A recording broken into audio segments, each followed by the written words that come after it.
Alrighty, so News of the Week episode on this Saturday afternoon, and it's hard to believe, but we are actually only a week away from the 2023 MLS regular season is going to begin, and usually, as we're leading up to the week of the first game of the regular season, you know there's going to be some goodies videos that I'm going to do. Obviously, I still need to finish the season preview, which I think there's only 5 teams left that I need to do the season preview, and then of course I will make my bad prediction in terms of the Eastern and Western Conference.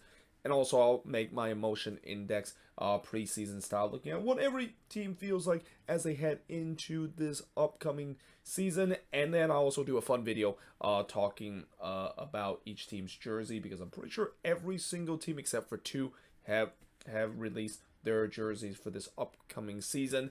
And then last but not least, on Friday, I will be doing my first preview of the season, and that is followed by the first review of this season. I'll kind of mention how I'm going to do in terms of the format, because, you know, with the way that this season, because it's on Apple TV and because all the games are happening on Saturday, and there's going to be just a constant bombardment of games that I have to watch and maybe overlap, I might be doing the review a little bit different than I've done in previous season, though again I'll talk a little bit more about that once I do get to do my first preview of the season. But that being said, in terms of some of the news that has happened, well, despite the fact that we're only 1 week before the season begins, that doesn't mean that there hasn't been some signings and some transfer rumors that's happened in MLS, because remember, the transfer window in MLS is not going to be closing at least until April of this year. But the first transfer that is something that I'm pretty sure both Julian Araujo and the LA Galaxy can finally be relieved, and even Barcelona too, that can finally be relieved. The fact that it is official that the transfer has gone through, and that I mentioned many times before of how heartbreaking it has to be for Julian Araujo. The fact that, you know, he misses his dream move to go to Barcelona by literally both clubs failing to submit the proper paperwork by 18 seconds after the Spanish transfer window has closed. And, you know, despite the fact that FIFA basically originally rejected the appeal for both Barcelona and the Galaxy in terms of getting this move done, it seems like maybe they decided to change their mind, and that it seems like this deal, of course, has done. And it's good on Julian Araujo, the fact that he got this move done, because, you know, we talk about for this upcoming season, what is exactly his mindset is going to be coming into this season, because it's got to be really tough when you just miss your dream move to Barcelona. And even though the team that he's going to be joining is actually just the B team, anytime you get to play for Barcelona and wear that famous Blaugrana shirt, yeah, it's a big deal. It's what every player dreams of playing, especially for them dreaming to go to Europe. And that, yeah, for Julian Araujo, certainly it's great to see that in the end, after all the problem that's been going on and him stuck in limbo of whether or not if he's going to stay with the Galaxy or is he going to go to Barcelona, it seemed like in the end that move has gone through. So great on Julian Araujo, and certainly it'll be interesting to see how he's going to do with the B team, and will he be good enough to a point where he might even get promoted into the main senior team and actually get to play for Barcelona. Now, moving on in the next news, and this is a news I mentioned yesterday in my Portland Timbers season preview, and that of course is them selling Bill Tuiluma to Charlotte FC in exchange for $900,000 general allocation money. Now, again, you know, I don't really like the move, as I said yesterday with the Timbers in the season preview, knowing the fact that they're already very thin in the back line, and they just sold one of the best defender, or it's not their starting defender, to another club. I mean, again, $900,000, that is definitely a bit of a steep price, and I think maybe Charlotte kind of overpaid a little bit for Bill Tuiluma, but at the same time, you know, I feel like they could have just kept him for another season, or maybe it's just due to the fact that the Timbers, again, I think one of the reasons why they want to potentially move on from Bill Tuiluma is maybe open some cap space and also get some general allocation money out of it, and they did exactly that. But for Charlotte, it's a good move, because, you know, it improved the depth of this defense, which was one of the area that it is a concern. And again, I think that, you know, coming into this season, you know, whatever happened coming into this season, it's still going to be tough for them to linger on the tragic death of Anton Walkes. And, you know, obviously Bill Tuiluma, he's probably going to be the guy that's going to be slot into that role that Anton Walkes was supposed in place. But again, it's gonna be tough in terms of what we saw this season. And again, forever just rest in peace, Anton Walks, and the fact that they're just hoping that Bill Tulima will be just as decent as what they were planning to put Walks as one of their center back, which I think he's gonna be, because I thought during his time with the Timbers he was pretty good, especially in the goal scoring department too. I mean, I feel like for Charlotte, if they do take a free kick, just ask Bill Tulima take those free kick. He's a guy that is, I think he's like the only defender in the league last season, or at least in my recent memory, that can actually smack one from the top corner. Well, actually, I say that, and then I forgot about Jacob Glesnes with the Philadelphia Union, as I think those are kind of like the only two defenders that I can think of on top of my head that can legitimately able to score an amazing free kick, as what we saw Bill Tulima did for last season with the Timbers multiple times. Now, moving on in the next news, we have the Vancouver Whitecaps signing Japanese goalkeeper Yohei Takaoka from Yokohama F. Marinos. Now, I'm not going to talk too much about this deal, because we knew that this, of course, was going to happen, and they, of course, made it official, and that I'm expecting him to be the starting goalkeeper for this Whitecaps team, knowing the fact that he's definitely a guy that the Whitecaps desperately needed, knowing the fact that the goalkeeping situation is kind of interesting for the Whitecaps. I mean, I'm pretty sure they'll probably put Thomas Hassel back as the number 2, and then I don't know if Cody Cropper is still there with the Whitecaps. He may be just a third string goalkeeper, but they need a much more decent goalkeeper than what Thomas Hassel was, where he really regressed last season, and also doesn't help the fact that he's been having injury problems. So yeah, I think overall this is a good signing, and we're going to see how good he, of course, will bring to this Whitecaps team. Speaking of goalkeepers, the Colorado Rapids also signing a goalkeeper in Marco Ilic on loan from KV, and I think it's Kurtic, I think that's how you said, and they also have an option to buy in that clause. Now, obviously, this is kind of a backup move, knowing the fact that the Rapids were linked with a couple of goalkeepers this off season, and knowing the fact that I think this is also a move to just shows that they clearly are thinking about replacing William Yarbrough, and knowing the fact that Yarbrough definitely did not have a good season last year, I think it's going to be a good competition to see who exactly is going to be the regular starter between the sticks for this Colorado Rapids side. And with this kid, I don't know a lot about this kid. I don't know if he's decent or not, but one thing I know is that he's definitely going to try to challenge William Yarbrough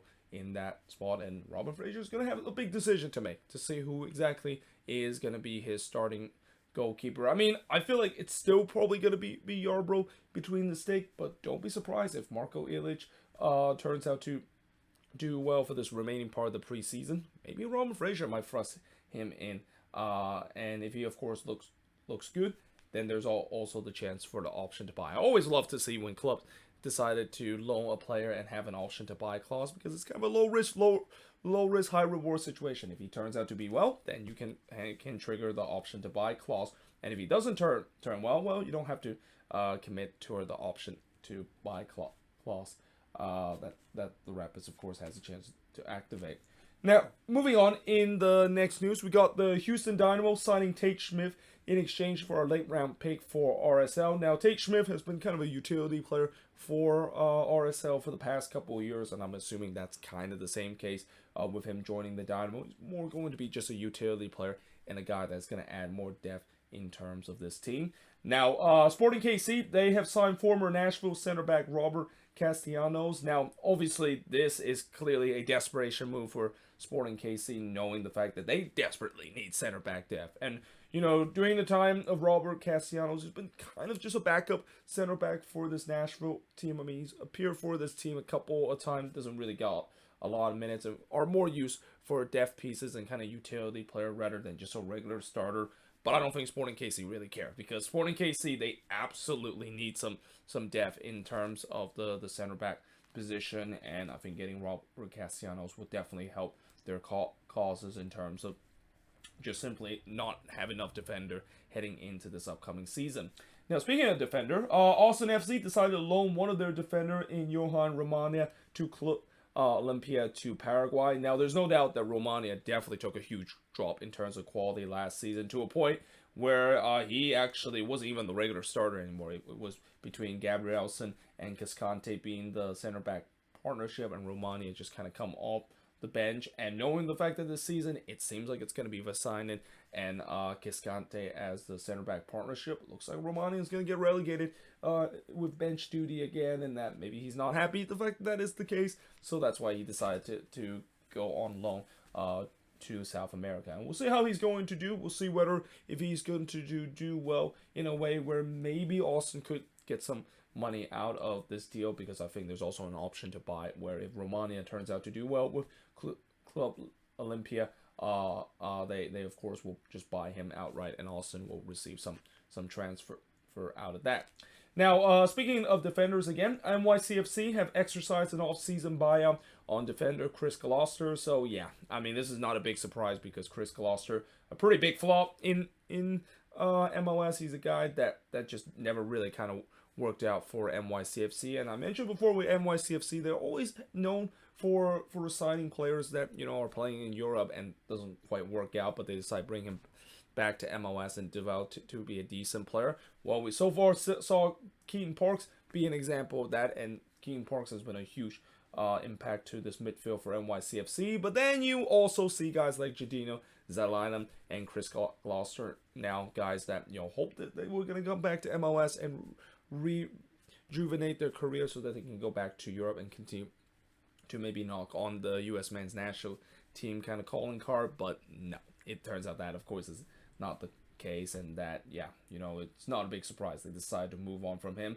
And it's also not a big surprise to see Charlotte also moving on from Jordi Reyna. Again, you know, I feel like when Charlotte decided to get Jordi Reyna before, I just didn't like that move from the first sense, because, you know, yes, Jordi Reyna, I know a couple of years ago when he was with the Whitecaps, he was very decent, but that was a couple of years ago. He's been kind of on a steady decline. We saw that during his time with DC United, and now with Charlotte FC, just never really got a chance to even be in this team, and stuck in the bottom part of the depth chart for the Charlotte team. So not a big surprise that they decided to exercise the off-season buyout on him, and also free up some cap space on that, because I think he does occupy some chunk of that cap space that Charlotte FC does have.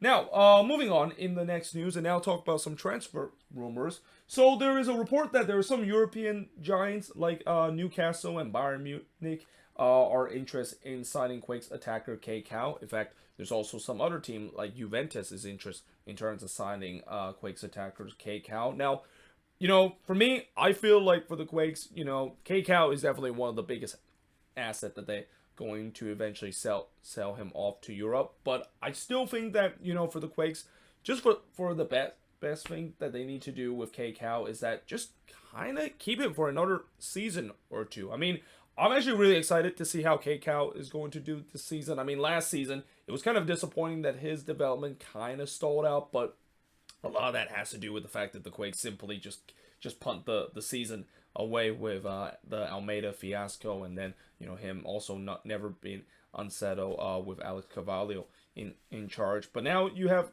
the likes of Luchi Gonzalez, a guy that know how to develop some young talented player, especially during his time with FC Dallas, and eventually that's where they were able to sell some of those players off for a big amount of money.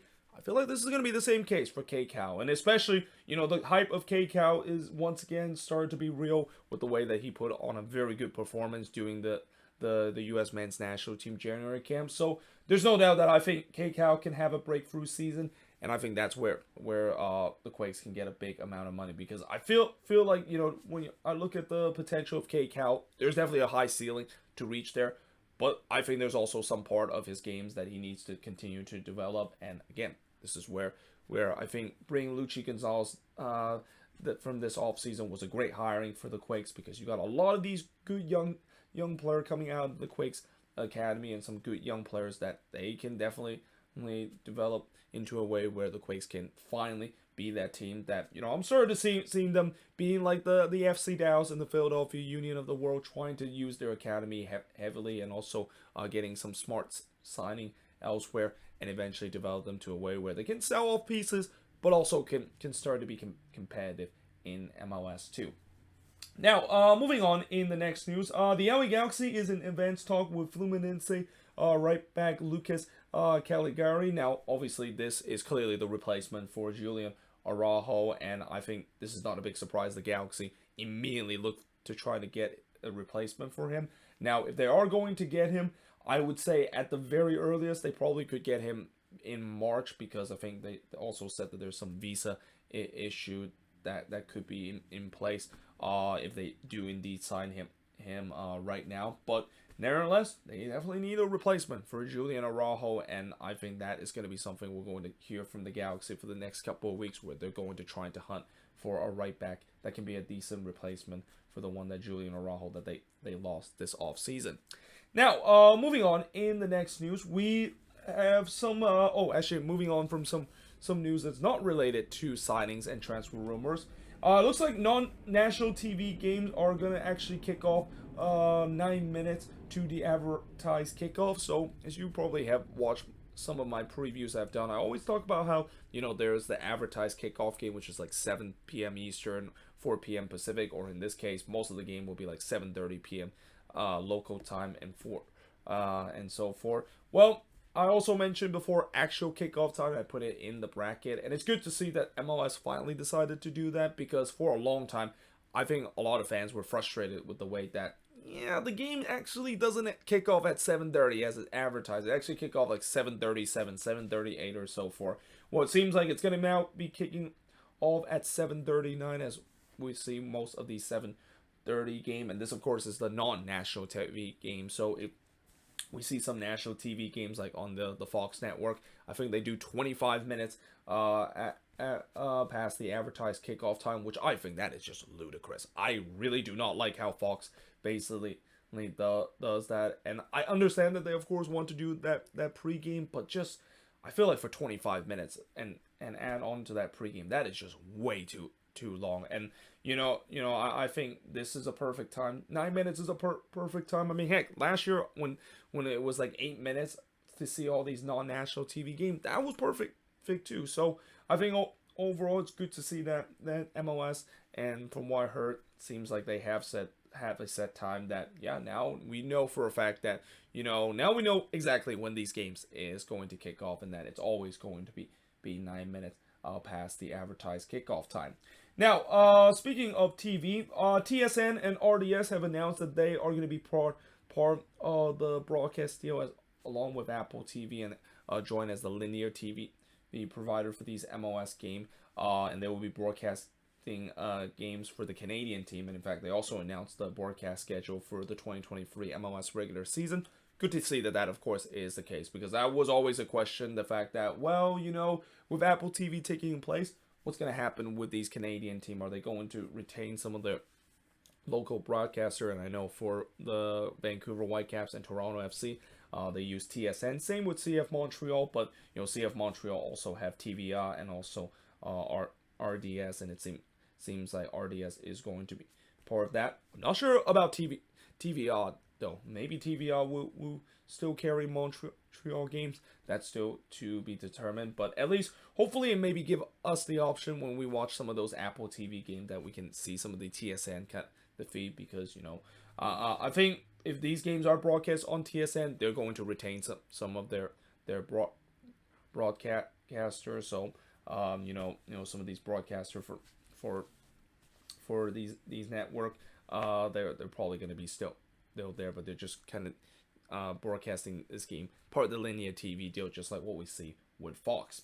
Now, DirecTV has announced that they will provide MLS games to bars and hotel for the 2023 season. Now, this was one of the big question mark heading into this season regarding the Apple TV of what's going to happen with these bars and hotel game. Are they going to be willing in terms of buying Apple TV and basically put MLS game there? Well, it turns out they don't even need to do that. Seems like DirecTV is going to do something similar to what we see with the MLB, the NFL, or even the NHL, where they have like specific kind of passes for bars and hotels to purchase, so that they can show some of those games there. Now, I don't know whether or not if these bars and hotels are willing to do that. I mean, for hotels, most likely, but I'm not sure about bars. And this is again, where it's the downside of having Apple TV taking over MLS game, where before, you know, you can maybe watch an MLS game on your local TV provider, and a bar